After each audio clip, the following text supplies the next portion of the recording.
നമസ്തേ. CBSE 8ാം ക്ലാസ്സിലെ സംസ്കൃതം പാഠപുസ്തകമായിട്ടുള്ള ദീപകത്തിലെ ഒന്നാമത്തെ പാഠമാണ് നമ്മൾ മുമ്പത്തെ വീഡിയോയിലൂടെ നമ്മൾ മനസ്സിലാക്കിയത്. സംഗച്ഛദ്വം സമ്പദദ്വം എന്നുള്ള പാഠഭാഗത്തിൻ്റെ അർത്ഥം ഒക്കെ നമ്മൾ മനസ്സിലാക്കി.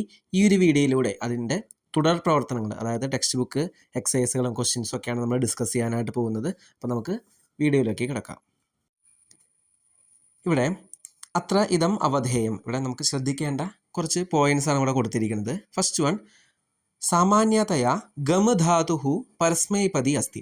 നോർമലായിട്ട് ഗമ എന്ന് പറഞ്ഞ ധാതു, നമ്മൾ പഠ ലിഖ് എന്ന് പറഞ്ഞ പോലെ ഗമ എന്ന് പറഞ്ഞ ധാതുവിൻ്റെ അർത്ഥം ടു ഗോ, പോവുക എന്നൊക്കെയാണ്. ആ ധാതുവിൻ്റെ പരസ്മൈപതിയാണ് നമ്മൾ സാധാരണ ഉപയോഗിക്കുക. യഥാ സമ ഇതി ഉപസർഗയുക്ത ഗമ ധാതു ഭവതി തഥാ തസ്യ ആത്മനേപദരൂപാണി ഭവന്തി. അപ്പോൾ സമ എന്നുള്ള ഉപസർഗം എന്ന് വെച്ചാൽ നമ്മൾ വേർഡിൻ്റെ മുമ്പ് യൂസ് ചെയ്യുന്നതാണ് ഉപസർഗം.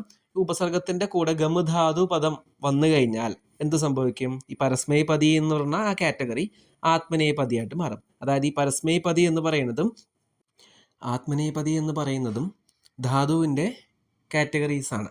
അപ്പോൾ ഈ പരസ്മൈപതി, ആത്മനേപതി, ഇത് കൂടാതെ തന്നെ ഉഭയപതി എന്നും കൂടിയുണ്ട്. അപ്പോൾ ചില ധാതുക്കൾ പരസ്മൈപതിയുടെ അണ്ടറിൽ വരും, ചില ധാതുക്കൾ ആത്മനേപതി അണ്ടറിൽ വരും, ചില ധാതുക്കൾ രണ്ടിലും വരും. അതാണ് ഉഭയപതി എന്ന് പറയുന്നത്. അപ്പോൾ ഇവിടെ ഗമധാതു നോർമലി നമ്മൾ ഗച്ഛതി എന്ന് പറയുമ്പോൾ അത് പരസ്മൈപതിയാണ്. അതിൻ്റെ കൂടെ സമ എന്നുള്ള ഉപസർഗം കൂടിച്ചേരുമ്പോൾ സം പ്ലസ് ഗച്ഛതി സംഗച്ഛതേ എന്നാണ്, അത് ആത്മനേപതിയായിട്ട് മാറും എന്നാണ് ഇവിടെ പറയുന്നത്.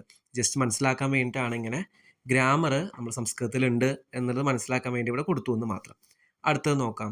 ഗമധാതോഹോ ലോട്ട് ലകാരസ്യ രൂപാണി പശ്യാമഹ. ഗമധാതുവിൻ്റെ ലോട്ട് ലകാര രൂപങ്ങൾ മനസ്സിലാക്കാം, പഠിക്കാം എന്നാണ്. മുമ്പ് കഴിഞ്ഞ കൊല്ലത്തൊക്കെ ടെക്സ്റ്റിൽ ലട്ട് ലകാരം പഠിച്ചിട്ടുണ്ട്. ഗച്ഛതി, ഗച്ഛതഃ, ഗച്ഛന്തി. ഇവിടെ നമുക്ക് ലോട്ട് ലകാരാണ്. അപ്പം ഗച്ഛതു, ഗച്ഛതാം, ഗച്ഛന്തു, ഗച്ഛ, ഗച്ഛതം, ഗച്ഛത, ഗച്ഛാനി, ഗച്ഛാവ, ഗച്ഛാമ. അത് പരസ്മൈപതിയുടെ അണ്ടറിൽ വരുന്നതാണ്. ഇനി ആത്മനേപതി ഗമധാതു നോക്കുമ്പോഴോ സംഗച്ഛതാം, സംഗച്ഛേതാം, സംഗച്ഛന്താം, സംഗച്ഛസ്വ, സംഗച്ഛേതാം, സംഗച്ഛധ്വം, സംഗച്ഛൈ, സംഗച്ഛാവഹൈ, സംഗച്ഛാമഹൈ, ഇങ്ങനെയാണത് വരിക. ലോട്ട് ലകാരം എന്ന് പറയുന്നത് ആജ്ഞാർത്ഥേ ഭവതി.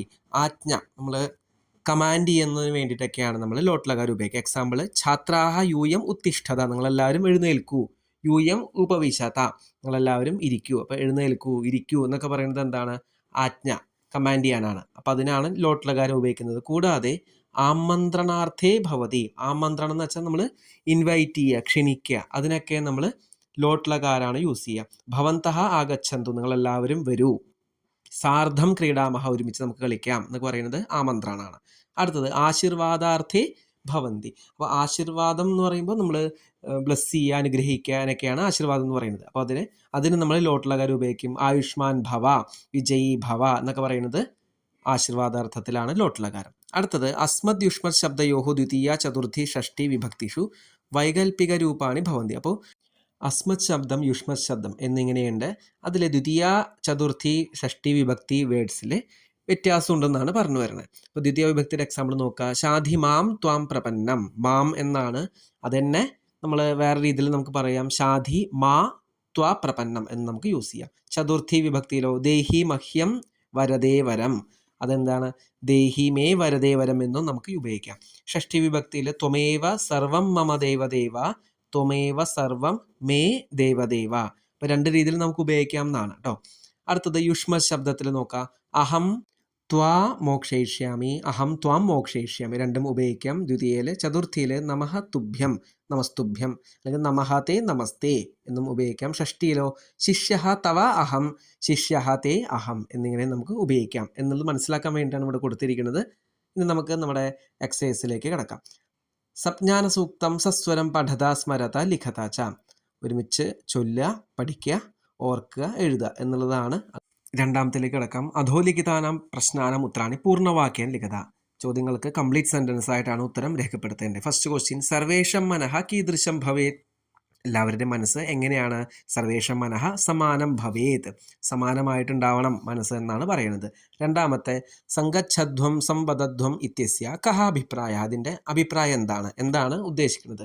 യൂയം സർവേ മിലിത്വ, നിങ്ങളെല്ലാവരും ഒരുമിച്ച്, അഗ്രേ ഗച്ഛത, ഒരുമിച്ച് മുന്നോട്ട് പോവൂ, ഏകസ്വരേണ വദത, ഒരു ഒറ്റ വാക്കിൽ തന്നെ നമ്മൾ പറയൂ എന്നാണ് പറയുന്നത്. ഇതാണ് ഇതിൻ്റെ അഭിപ്രായം. അടുത്തത് സർവേ കിം പരിത്യജ്യ ഐക്യഭാവേന ജീവിയേഹു, നമ്മൾ എന്തുപേക്ഷിച്ചാണ് ഐക്യഭാവത്തോടുകൂടി ജീവിക്കേണ്ടത്.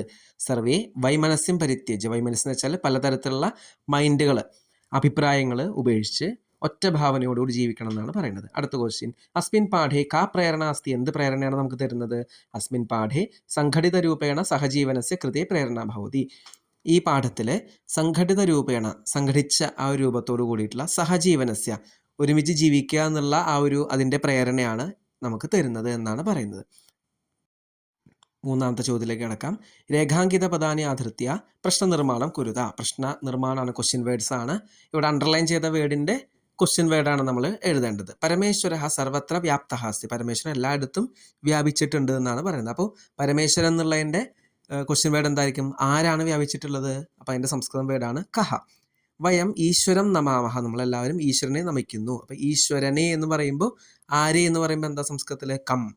വയം ഐക്യഭാവേന ജീവാമഹ, ഐക്യത്തോടു കൂടി നമുക്ക് ജീവിക്കാം. അപ്പോൾ ഐക്യത്തോടു കൂടി എന്ന് പറയുമ്പോൾ കേന. അടുത്തത് ഈശ്വരസ്യ പ്രാർത്ഥനയാ ശാന്തി പ്രാപ്യത, ഈശ്വരൻ്റെ, അപ്പോൾ കസ്യ എന്നുള്ളതാണ് വരിക. അഹം സമാജായ ശ്രമം കരോമി, സമാജത്തിന് വേണ്ടി എന്ന് പറയുമ്പോൾ കസ്മൈ, ആർക്ക് വേണ്ടി. അയം പാഠ ഋഗ്വേദ സങ്കലിത, അപ്പോൾ ഋഗ്വേദത്തിൽ നിന്നാണ് ഈ പാഠം എടുത്തിട്ടുള്ളത്. അപ്പോൾ ഏതിൽ നിന്നാണ് എടുത്തിട്ടുള്ളത്? കസ്മാത്ത് എന്നുള്ള ക്വസ്റ്റ്യൻ വേർഡാണ് ഉപയോഗിക്കേണ്ടത്. അടുത്തത് വേദസ്യ അപരം നാമ ശ്രുതി, വേദത്തിൻ്റെ മറ്റൊരു പേരാണ് ശ്രുതി. അപ്പോൾ ഏതിൻ്റെ എന്നുള്ള ആ ഒരു മലയാളത്തിൽ ചോദിക്കുമ്പോൾ നമ്മൾ കസ്യ എന്നാണ് ചോദിക്കേണ്ടത്. മന്ത്രാഹ വേദേഷു ഭവന്തി, മന്ത്രങ്ങൾ എവിടെയാണുള്ളത്? വേദങ്ങളിൽ. അപ്പം എവിടെയെന്ന് ചോദിക്കുമ്പോൾ കുത്ര വരും, പക്ഷെ ഇവിടെ വേദേഷു എന്ന് പറയുമ്പോൾ നമ്മൾ കേഷു എന്നുള്ള ക്വസ്റ്റ്യൻ വേർഡാണ് ചോദിക്കേണ്ടത്. ഓക്കെ, അപ്പോൾ ഇവിടെ ആ ഉത്തരം മാത്രമേ എഴുതിയിട്ടുള്ളൂ, കംപ്ലീറ്റ് ആയിട്ടാണ് എഴുതേണ്ടത്. പരമേശ്വര സർവത്ര വ്യാപ്തഹസ്തി എന്ന് പറയുമ്പോൾ കഹ സർവത്ര വ്യാപ്തഹസ്തി എന്നാണ് കറക്റ്റായിട്ട് എഴുതേണ്ടത്. അടുത്തത് പട്ടികാതഃ ശബ്ദാൻ ചിത്വ അധോലിഖിതേഷു മന്ത്രേഷു റിക്തസ്ഥാനാനി പൂരേത, ബോക്സിൽ നിന്ന് കറക്റ്റായിട്ടുള്ള വേർഡ് ഉപയോഗിച്ചിട്ട് 3 മന്ത്രം കംപ്ലീറ്റ് ചെയ്യാനാണ്. അപ്പോൾ സങ്കച്ഛധ്വം സമ്പദധ്വം സംഭോമനാംസി ജാനതാം ദേവാഭാഗം യഥാപൂർവി സംജാനാന ഉപാസതേ സമാനോ മന്ത്ര സമിതി സമാനി സമാനം മനസ്സഹ ചിത്തമേഷാം സമാനം മന്ത്രമഭിമന്ത്രയേവ സമാനേനവോ ഹവിഷാ ജുഹോമി സമാനീവ ആകൂതി സമാനാ ഹൃദയാനിവ സമാനവസ്തുവോ മനോ യഥാവ സുസഹാസതി. ഇത് കംപ്ലീറ്റ് ചെയ്യുക കറക്റ്റായിട്ട്. അടുത്തത് പാഠേ പ്രയുക്താൻ ശബ്ദാൻ ഭാവാനുസാരം പരസ്പരം യോജയിത, ഭാവം അനുസരിച്ച്, അതായത് അർത്ഥമനുസരിച്ച് മാച്ച് ദ ഫോളോയിങ് ആണ്. ഇവിടെ ഫസ്റ്റ് വൺ എന്താണ്? സങ്കച്ഛധ്വം എന്നുള്ള വേർഡിൻ്റെ മീനിങ്, അതേ പര്യായം പോലെ വരുന്ന വേറെ വേർഡ് ഏതാണ്? ഇവിടെ കൊടുത്തിട്ടുണ്ട് ഓൾറെഡി.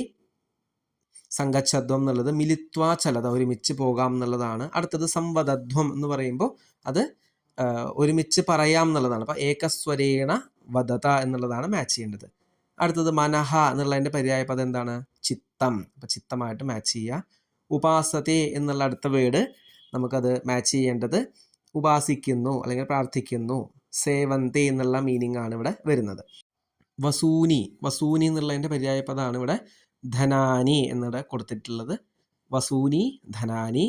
വിശ്വാനി, ലോകങ്ങൾ എന്നൊക്കെ പറയുന്ന പോലെ ലോകം എന്നുള്ളതിൻ്റെ പര്യായ പദമാണ് ഇവിടെ സമസ്താനി, സമസ്തം ചരാചരം എന്നുള്ള അർത്ഥത്തിലൊക്കെ നമ്മൾ ഉപയോഗിക്കും. ആകൂതിഹി എന്നുള്ളതിൻ്റെതാണ് സങ്കല്പഹ. കറക്റ്റായിട്ട് മാച്ച് ചെയ്യുക. അടുത്ത ക്വസ്റ്റ്യനിലേക്ക് കിടക്കാം. 6ാമത്തെ ക്വസ്റ്റ്യൻ ആണ്. ഉദാഹരണാനുസാരേണ ലട്ട് ലകാരസ്യ വാക്യാനി ലോട്ട് ലകാരേണ പരിവർത്തന. ലട്ട് ലകാരം ലെഫ്റ്റ് സൈഡിലുണ്ട്, നമ്മൾ ലോട്ട് ലകാരമായിട്ട് ലട്ട് ലകാര സെൻറ്റൻസിനെ കൺവേർട്ട് ചെയ്യുക, ചേഞ്ച് ചെയ്യുക എന്നുള്ളതാണ്. അപ്പം ഉദാഹരണം ബാലികാഹ നൃത്യന്തി, അതെങ്ങനെയാണ്? ബാലികാഹ നൃത്യന്തു. ബാലകാഹ ഹസന്തി ബാലകാഹ ഹസന്തു. യുവാം തത്ര ഗച്ഛതഃ യുവാം തത്ര ഗച്ഛതം എന്നാണ് എഴുതേണ്ടത് ലോട്ട് ലകാരത്തിൽ. യൂയം ധാവത യൂയം ധാവത. ആവാം ലിഖാവഹ ആവാം ലിഖാവ. വയം പഠാമഹ വയം പഠാമ. നമ്മൾ ഈ വീഡിയോൻ്റെ സ്റ്റാർട്ടിങ് തന്നെ ലട്ട് ലോട്ട് ടേബിൾസ് ഒക്കെ നമ്മൾ നോക്കിയിരുന്നു. അപ്പോൾ അതേപോലെ തന്നെയാണ് ഇതും ചെയ്യേണ്ടത്. അപ്പോൾ ഇവിടെ യോഗ്യതാ വിസ്തരഹ എന്നുള്ള ഭാഗത്ത് വേദങ്ങൾ ഏതൊക്കെയാണ്, ബ്രാഹ്മണ ഗ്രന്ഥങ്ങൾ ഏതൊക്കെയാണ്, ഉപനിഷത്ത് പ്രസിദ്ധമായിട്ടുള്ള 10 ഉപനിഷത്തുകൾ ഏതൊക്കെയാണെന്ന് ഇവിടെ കൊടുത്തിട്ടുണ്ട്. ഉപവേദങ്ങൾ ഏതൊക്കെയാണെന്ന് കൊടുത്തിട്ടുണ്ട്. ആയുർവേദ, ധനുർവേദ, ഗാന്ധർവവേദ, അർത്ഥവേദ അല്ലെങ്കിൽ സ്ഥാപത്യവേദ ഒക്കെ കൊടുത്തിട്ടുണ്ട്. വേദോപാംഗാനി ഷഡ്ദർശനാനി ന്യായ വൈശേഷിക സാഖ്യയോഗ പൂർവമീമാംസ ഉത്തരമീമാംസ അഥവാ വേദാന്തം എന്നൊക്കെ ഇവിടെ കൊടുത്തിട്ടുണ്ട്. അത് മനസ്സിലാക്കാൻ വേണ്ടിയാണ് ഇവിടെ കൊടുത്തിരിക്കുന്നത്. വേദാംഗാനി ഏതൊക്കെയാണ്? ശിക്ഷ, വ്യാകരണം, ഛന്ദഃ, നിരുക്തം, ജ്യോതിഷം, കൽപ്പഹ. നമ്മുടെ സാമാന്യ അറിവിലേക്കാണ് ഇതൊക്കെ കൊടുത്തിരിക്കുന്നത്. അത് കഴിഞ്ഞിട്ട് ഋഗ്വേദത്തെക്കുറിച്ച് ചെറിയൊരു വിവരണം, എത്ര മന്ത്രങ്ങളുണ്ട്, എത്ര ക്രമങ്ങൾ ഇവിടെ ഉണ്ട്, മണ്ഡലക്രമങ്ങൾ, അത് അഷ്ടകക്രമങ്ങൾ, അങ്ങനെ രണ്ടായിട്ട് തിരിച്ചിട്ടുണ്ട്. അതൊക്കെ ഇവിടെ ഡീറ്റെയിൽ ആയിട്ട് കൊടുത്തിട്ടുണ്ട്. അതൊക്കെ വായിച്ചു നോക്കുക, മനസ്സിലാക്കുക. അപ്പം നമ്മൾ ഇതോടുകൂടി ഫസ്റ്റ് ചാപ്റ്റർ കംപ്ലീറ്റ് ചെയ്തിട്ടുണ്ട്. എന്തെങ്കിലും സംശയങ്ങളുണ്ടെങ്കിൽ കമൻ്റായിട്ട് ചോദിക്കാം. അടുത്ത വീഡിയോയിൽ നമ്മൾ രണ്ടാമത്തെ പാഠം നമുക്ക് മനസ്സിലാക്കാം, പഠിക്കാം.